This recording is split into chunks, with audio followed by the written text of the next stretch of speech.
What's up mga kabukid? For today's video mga kabukid ay magluluto tayo ng homemade sati.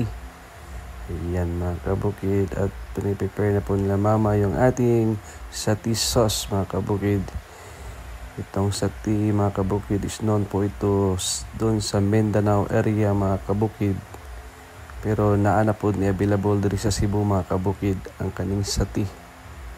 Since wala man tay meat mga kabukid ay namalita diri sa Pandakan, Pinamungahan kaning June and Terry's Barbecue. Jampak sa ni diri mga kabukid ang mga diri. Kay lamian sa di mga kabukid ang ilang mga barbecue diri. Best seller nila kaning ilang pork barbecue o ganing ilang atay mga kabukid. Yan, nag-order na kabukid no. Ang ilapod ning location mga kabukid is along the highway ra diri sa Pandakan, Pinamungahan. Dali ra kay tultulon mga kabukid along the highway ra.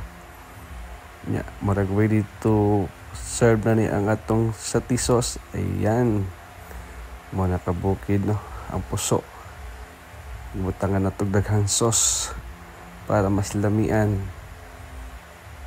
Yan mga kabukid, atay nga itong gikuha Paris. Thank you for watching mga kabukid. Oh hi!